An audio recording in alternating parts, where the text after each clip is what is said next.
You know that feeling when you are scrolling through your phone at 2 in the morning because your brain won't shut off?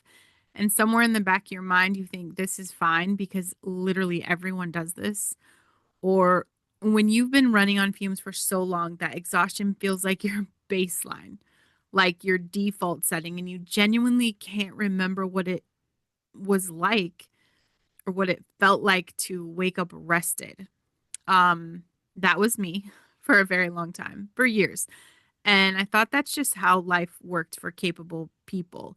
And it turns out it was dead wrong. And if you're listening to this right now with that same tight feeling in your chest, that same background hum of stress that never quite goes away, this show is for you. And hey, you guys, welcome to Listen Bitch. I'm Brandon Lynette, and I'm happy to have you tuning into the show today.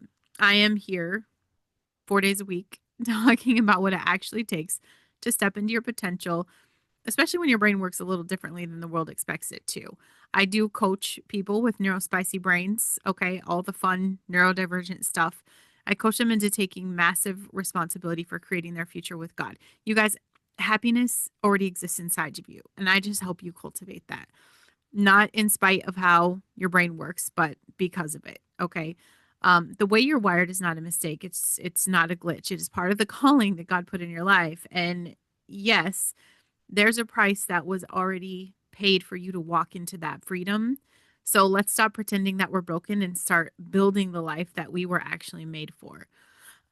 Quick note before we dive in today, I'm actually looking for sponsors who get this message. If you got a brand that aligns with helping people step into their potential, that values mental health and faith and doing life differently, please hit me up. Let's build something together that actually serves people instead of just selling them shit that they don't need.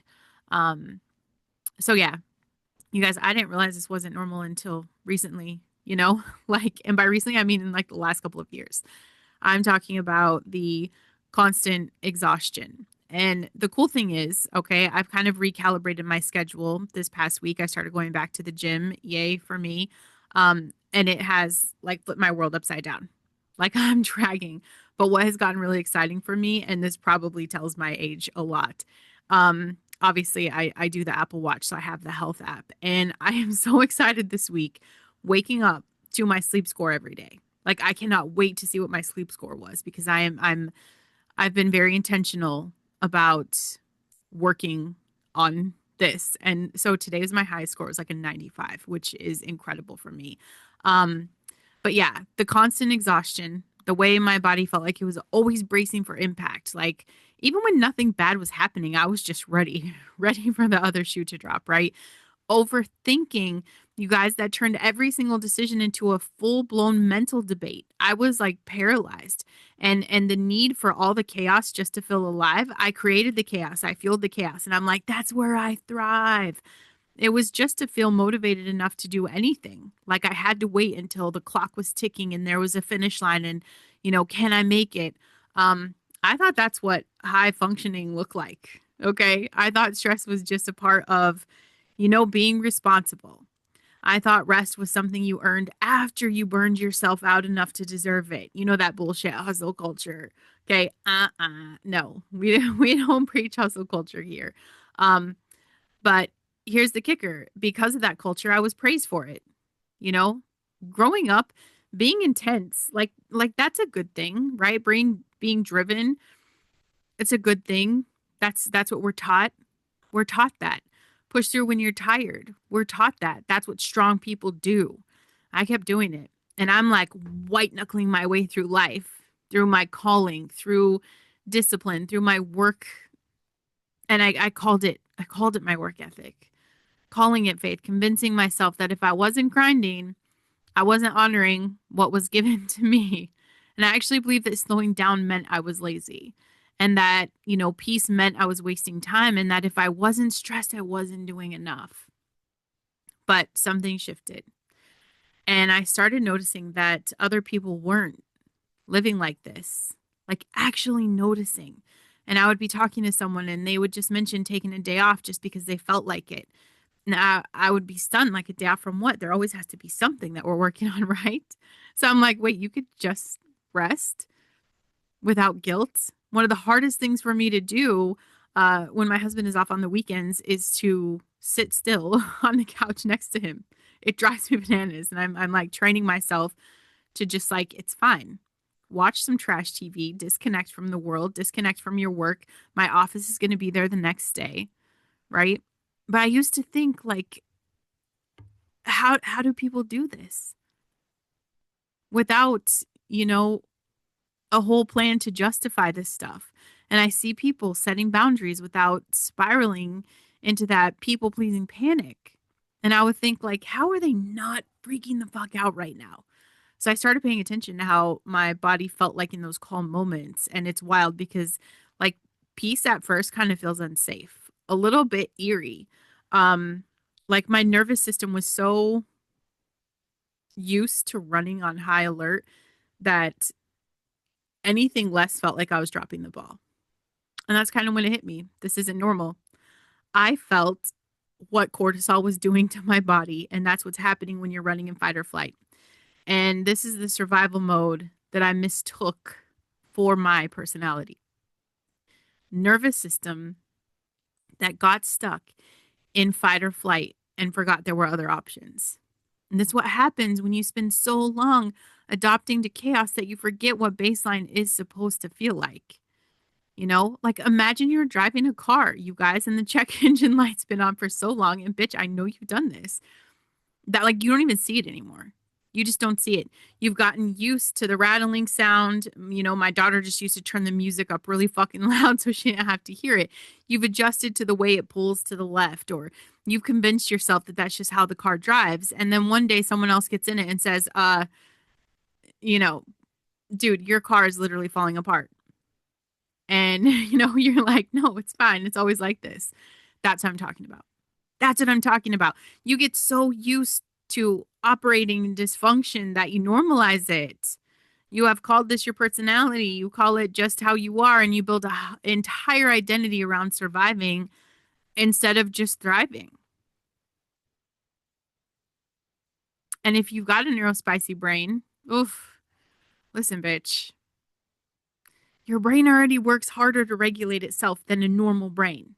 You're already processing more stimuli, you're managing more internal noise, and you're fighting more battles that no one in the fucking world can see. So when you add survival mode on top of that, it's like running a marathon with a weighted vest and convincing yourself that everyone else is doing the same thing. And they're not. They're just not. Like if you're the person like me where, you know, you can't just sit still on the couch during a movie because your brain is already 3 steps ahead, planning tomorrow, not to mention the worst thing. And I know my family hates watching movies with me. Everything is so predictable. Like I could write the scripts myself and I probably could do a better job. So that doesn't keep me engaged. I already know what's going to happen. I already know the ending. It takes a lot to find something that really even shocks me anymore. So I'm already just like thinking about what I should have done better yesterday, what I need to do this week, and it's that mental to-do list that never ends, you know, and then I always like beat myself up for taking longer breaks than I should, like today. Okay. I haven't cuddled my kid on the couch and just like been in her presence for a while. And I did that this morning. And then I went back and did it again. And part of me, it's crazy because like I love she's growing and the cuddles are few and far between. And I sat there and I'm like, man, I should have already had this done. I should have had this done. Um, there's always just something else you should be doing, right? You're the friend who says yes to everything because saying no feels like you're letting people down even though you've already stretched so thin you could barely breathe. You're the one who lies awake at night replaying conversations wondering if you know said the wrong thing, if you came across weird, if people are mad at you for reasons you can't even name, and it flares up at the worst times when you finally get a break. Your body crashes so hard you could barely function. When things are going well, you start bracing for the other shoe to drop. And when someone compliments you, you deflect it because accepting it feels too vulnerable. It feels too risky. When you try to rest, your brain screams at you that you're wasting time, that you're falling behind, that everyone else is just doing more and you're just sitting here like a lazy piece of shit.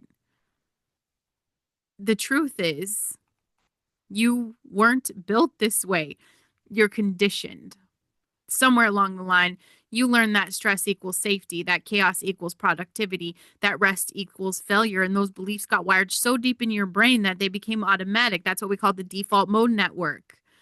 They became your operating system. They became the lens through which you saw everything.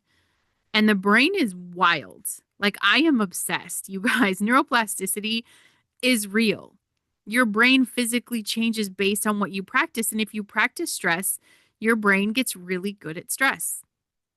If you practice overthinking, your brain is going to build new pathways for overthinking. If you practice living in survival mode, your brain's going to default to survival mode even when there's nothing to survive. It's like training a muscle. That's what you've done. The same movement over and over, that muscle is going to get strong. But listen, bitch, if you're training the wrong movement, you just get really good at something that's hurting you. So what do you do about it? How do you rewire a brain that's been running the same program for years? Maybe decades, maybe lots of decades for some of us. And the thing is, you start small, okay?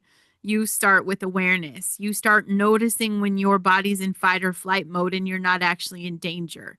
You start catching the thoughts that are trying to tell you rest is lazy and has you questioning whether that's even true. You start practicing. Yes, practicing what it feels like to be calm, to be still, to exist without a crisis to solve. Because here's what I've learned. God did not design you to live this way. He didn't call you to a life of constant exhaustion and emotional shutdown. He didn't pay the price for your freedom so you could spend your whole life white knuckling your way through stress and calling it faithfulness. That is not the abundant life He promised. That is not the peace that passes understanding. That is not what stepping into your potential looks like. Stepping into your potential means taking massive responsibility for your nervous system. It means saying shit like, okay, I've been operating this like this for a long time and I don't have to keep doing it. It means being willing to feel awkward and uncomfortable as you learn a new way of being. It means letting go of the identity you built around being the one who can handle anything, because that identity was costing you everything. You got to start paying attention to your body. Like when your shoulders are up by your ears and your jaw's clenched, or when your breathing is super shallow, you notice that. And when you do something about it, you take the breath. You put your shoulders back. You step outside in the fresh air for 2 minutes. You don't wait until you've earned the rest. You rest because your body needs it, period. You start setting boundaries, even tiny ones. You say no to one thing this week that you would have said yes to out of guilt. You let a text sit unanswered for an hour without spiraling. You give yourself permission to disappoint someone without making it mean that you're a terrible person. You have to start reframing what productivity actually means. And it's not about how much you do. It's about whether what you're doing is aligned with where God is calling you. And sometimes the most productive thing you can do is stop. Sometimes the most faithful thing you could do is rest. And sometimes honoring your calling means protecting your energy instead of just like plowing through it. And you start by talking to yourself differently. When the voice in your head says, like, you're lazy, you're behind, challenge it. When it says you're not doing enough, okay? This one comes at me a lot. Like, Brandon, you're not doing enough. Like, compared to what? Snap back. Not doing enough compared to what? And when it says slowing down is dangerous, you're reminded that you're not in survival mode anymore. One of the greatest things gotten me through a lot of things is I'm safe and I am loved. I am here. I am safe. I am loved. Like, you're safe. You're allowed to be at peace. You're allowed to feel good without waiting for the other shoe to drop. And this isn't about fixing yourself because, bitch, you're not broken. This is about unlearning the patterns that keep you safe when you need them and learning new ones that actually serve the life that you're building now. It's about recognizing that just because something was normal for you doesn't mean it has to stay that way. And I'm telling you, the moment I realized this, like I really realized it, everything has shifted. And it's compounded. It is compounded into something so phenomenal that I can't even explain, you guys. There's been a shift in the past couple of weeks, and there's this knowing of like, you're just on the right fucking track. and it is peaceful and it is confident and it is bold and it is loving and it is just being. Being. I stopped feeling guilty for resting. I stopped needing chaos to feel alive and I stopped mistaking stress for a purpose. And the craziest part, I have not become less productive. I've become more effective. I'm actually doing more now than I was before. I know, make that make sense. That's part of like the neurospicy club. Welcome to my world. I did not lose my edge. It's getting sharper. And the only thing that happened is I stopped bleeding out every single day trying to prove I had one. So if you're sitting there thinking, wait, other people don't live like this, you're right, they don't. And you don't have to either. This is your permission slip to stop normalizing dysfunction. This is your invitation to start building a life that doesn't require you to be in process. Bleh. I know words. Doesn't require you to be in crisis mode to feel valuable. God put a calling on your life, and that includes rest, it includes peace, it includes joy, and it doesn't have to be earned. You are not too much. You are not too broken. You're not failing. You just finally are waking up to the fact that the way you've been living isn't the only way to live. And that's not a problem. That's the beginning of everything changing. So, you guys, if this hit you, do me a favor, like this episode. Please subscribe to the show wherever you're at, the Listen Bitch podcast, Apple, Spotify, YouTube, Rumble. Leave a written review, seriously, because those help more than you think. Head over to brandonlynette.com. Sign up for all things happening over there. You can find my books as well. And if this episode gets you and you're like, man, I can relate to so much of this and you feel like you need that one-on-one help, please set up a free Fix My Shit call. We can just have a quick chat and we can see if there's anything I can do to help you move the needle forward towards your potential. Okay.